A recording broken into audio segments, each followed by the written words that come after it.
Estamos con Enzo De Filippi, ex viceministro de Economía, profesor de la Universidad del Pacífico. ¿Cómo estás, Enzo? Muy buenas noches. Buenas noches, Omar. Un gusto estar acá nuevamente. Enzo, quería comenzar con este artículo de The Economist, a ver, porque es importante cómo nos ven desde fuera. Y el artículo, como comentábamos con Omar y Jeffrey, es categórico en cuanto a la clase política en general. No solo al gobierno de Pedro Castillo, sino también a los políticos representados en el Congreso de la República. Esta visión que se tiene termina afectando, digamos, las expectativas de inversores de fuera, de inversiones que quieren venir al Perú. ¿Cómo nos están viendo? Mira, creo que lo brillante del artículo es que te dice, en pocas palabras, lo que nosotros venimos discutiendo hace meses con muchas palabras, ¿no? Tenemos un gobierno poco competente, por decirlo de alguna manera diplomática, y que su mal manejo, su pobre manejo del país en general, refleja en la economía y la economía refleja en la situación de los agentes económicos. Las encuestas de perspectivas económicas, expectativas económicas del BCR están en su peor nivel desde que se iniciaron. Y eso no es otra cosa que reflejo de cómo van las cosas, pues, ¿no? Entonces, el columnista de Economist lo que ha hecho es intentar una explicación de por qué hemos llegado aquí. No ha empezado con este gobierno, pero sí es el punto mínimo con este gobierno, ¿no? Tienes un presidente que, por lo visto, no tiene las capacidades mínimas para gobernar un país, que es una situación en la que mucha gente nos preguntamos, cuando viene un desconocido a querer ser presidente de la República, como hay tantos, como empezó con Fujimori, uno se pregunta, ¿y este quién es? ¿Y cómo así cree, o tiene el ego en otro lado, que puede ejercer un cargo tan importante y tan demandante como el gobernar un país? Y lo estamos viendo. Tenemos a alguien que no tiene ninguna preparación, ni siquiera el liderazgo, mucho menos la parte técnica, como para dirigir y gobernar un país. Y lo que estamos haciendo, lo que estamos viendo, es que estamos sufriendo las consecuencias. Es decir, ni siquiera hay en este momento, a ver, con la llegada de un nuevo ministro de Economía como Escur Burneo, un banco central de todas maneras con mucha credibilidad a cargo de Julio Velarde, no hay una visión clara de hacia dónde vamos, es decir, no basta el MEF y el BCR para tener una visión país de hacia dónde va este gobierno. Hay condiciones necesarias, pero no suficientes. Felizmente tenemos un BCR con credibilidad y tenemos ahora un ministro de Economía que también tiene credibilidad y que le da credibilidad al MEF. Pero el MEF no es el gobierno. O sea, para solucionar los problemas de los peruanos no basta las fortalezas fiscales, son absolutamente necesarias. No basta un manejo profesional de los temas económicos. La política económica se desarrolla por todo el gobierno, por todos los ministerios. El Ministerio de Agricultura, el Ministerio de Transportes, el Ministerio de la Producción. Yo no sé quién es el ministro de la Producción, debo confesarte, porque ¿sabes qué? Han pasado 72 ministros y no importa, es como los candidatos a alcalde. Uno ve caras, pero no sabe quién son, cuáles son sus competencias. Y el artículo de Economist lo dice bastante bien. Competencias que te inspiren confianza en que se van a manejar la cosa pública, no hay.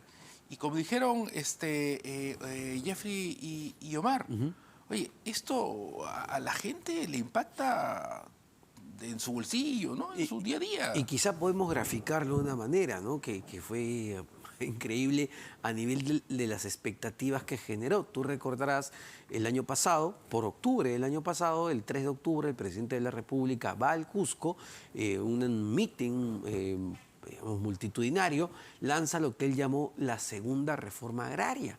Y en esta segunda reforma agraria prometió justamente ya el tema de los fertilizantes subsidiados. Y hoy en día, justamente recién hoy, han comenzado a dar un subsidio directo que ni siquiera garantiza que el agricultor lo vaya a usar para comprar fertilizante.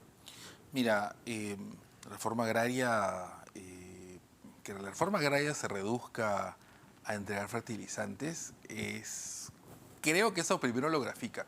Y el resto es incompetencia pura. El problema, ¿por qué las expectativas están tan en el piso? Es incompetencia pura.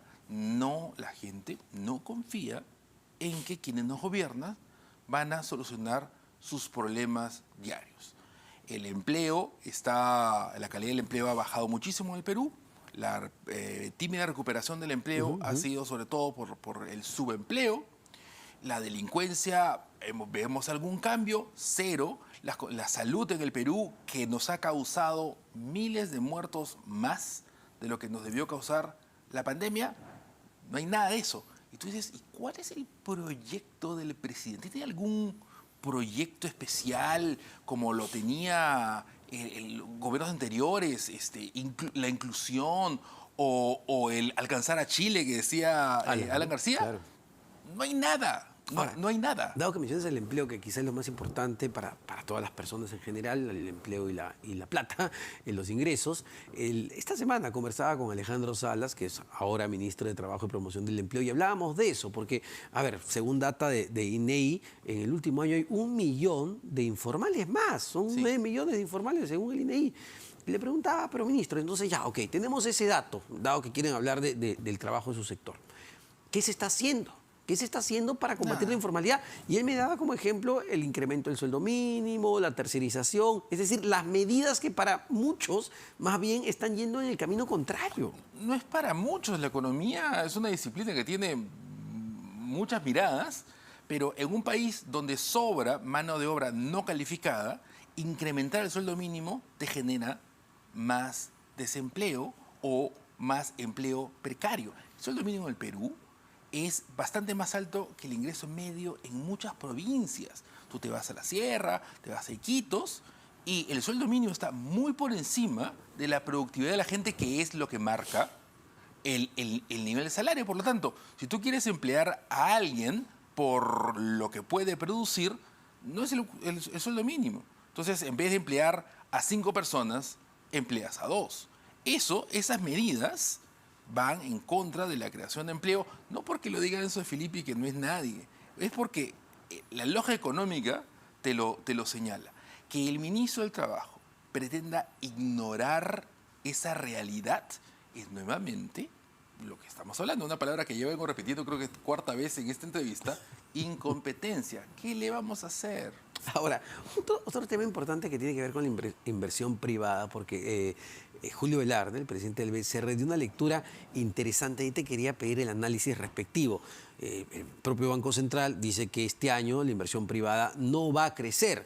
Las expectativas son negativas y me parece que para el próximo año, a ver, corrígeme, tampoco. Tampoco, según Credit Corp y otros analistas independientes, tampoco. Así es, incluso algunos dicen que se puede contraer la inversión privada. Pero ya Julio Velarde decía, pero a ver, no va a crecer, pero en el 2021 alcanzamos un récord de inversión privada. Entonces no va a crecer, pero los niveles que tenemos son bastante altos. Y de inmediato salió el ministro Pedro Franque a decir, miren, ahí está. Cómo criticaban. Nosotros hemos alcanzado niveles récord de inversión privada en el 2021 durante mi gestión. ¿Es así? ¿Ese es el análisis correcto? No, a ver, la economía, en una economía sana que crece todos los años, si tú mantienes el nivel de inversión como porcentaje del PBI, todos los años vas a tener crecimiento récord. Y además tienes temas coyunturales como la inversión minera, que es por proyectos. Y si tú no reemplazas unos proyectos que acaban de terminar, que Yabeco, por ejemplo, entonces esa parte de la inversión privada no la vas a tener el próximo año y va a caer, ¿ya? Entonces, no, así no funciona. No quiero criticar a alguien que no se puede defender, pero no es que Pedro Franque pues haya inspirado mucha inversión. Lo que inspira la inversión son las expectativas de crecimiento. Y el año pasado teníamos unos precios de commodities que volaban por el cielo y que, a pesar del gobierno del presidente Castillo, a pesar de un ministro que en plena recesión amenazaba por cuestiones absolutamente ideológicas con subir los impuestos, a pesar de eso tenías un incremento de inversión.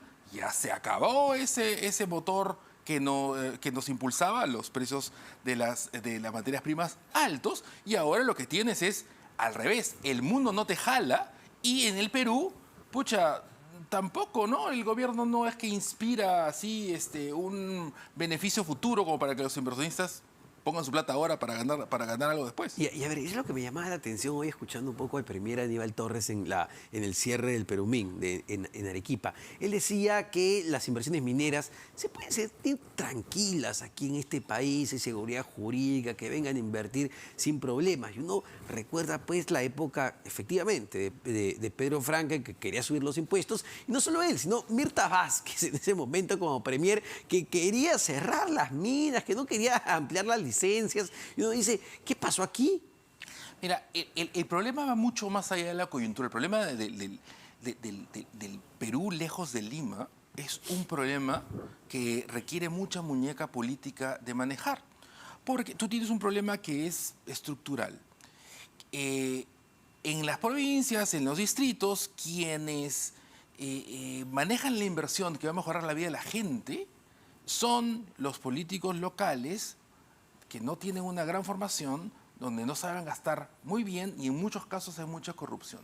Por lo tanto, tú cerca de una mina, tú dices, oye, acá se están haciendo ricos y yo sigo igual y se lo exigen al gobierno. Y el gobierno dice, oye, pero yo le transferí adelantado recursos para que mejoren tu calidad de vida. Entonces, tienes un problema difícil de manejar políticamente.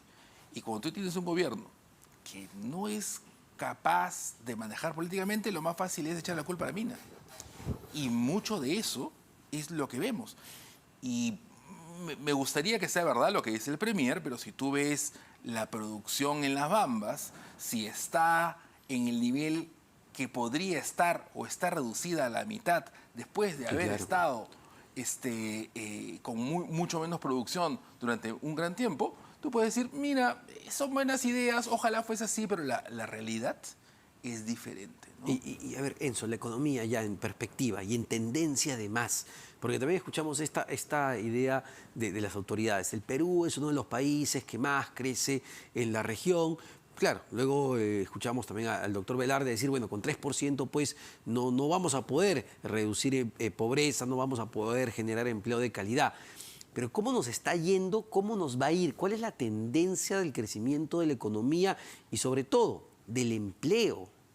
Ya, mira, no quiero sonar no quiero repetir lo que conversamos hace mes y medio que me entrevistaste, pero básicamente la mitad del crecimiento de la economía peruana depende de condiciones externas. Las condiciones externas no jalan hacia arriba, porque tienes tres motores de la economía mundial: Estados Unidos, que no sabe si ya entró en recesión o no, puede que sí, puede que no; Europa, preocupadísima por los altos precios del gas, por la invasión a Ucrania; y China está en otra cosa, que China está cambiando de ser un país muy pobre que crecía a tasas muy altas a un país ya bastante menos pobre que va a empezar a crecer a tasas menos altas. Por lo tanto, el sector externo no jala.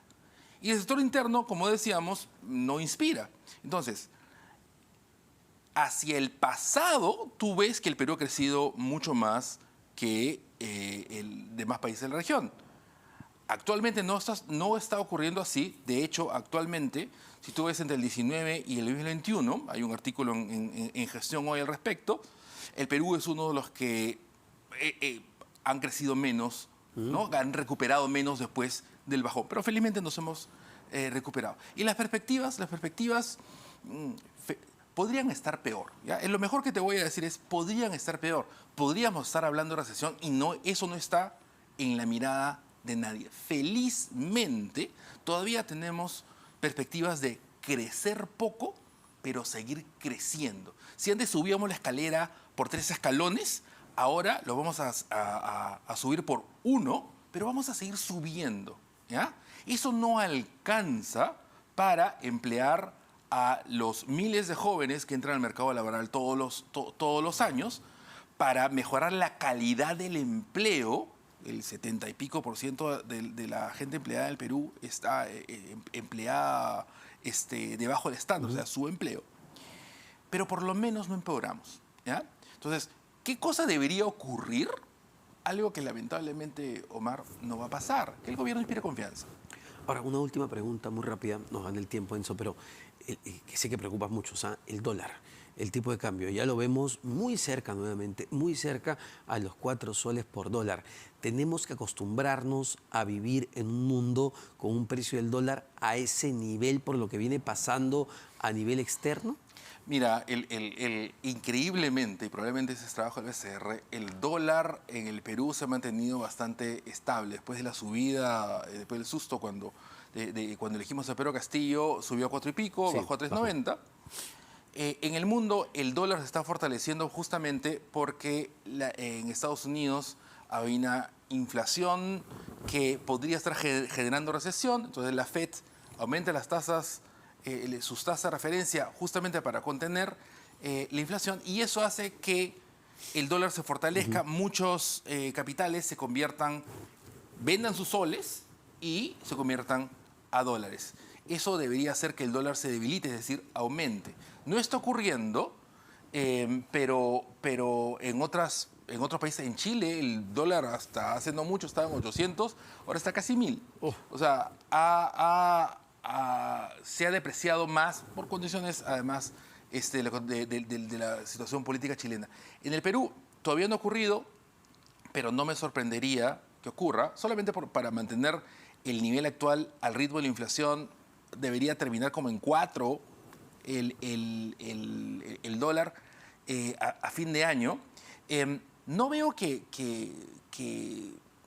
esto vaya que la moneda peruana se vaya a depreciar más allá de lo previsible hoy, que es a una velocidad menor que las demás monedas de la región. Perfecto, Enzo, muchísimas gracias como siempre. Enzo De Filippi, ex viceministro de Economía, profesor de la Universidad del Pacífico. Vamos rápidamente a una pausa, venimos con más aquí en Todo se sabe.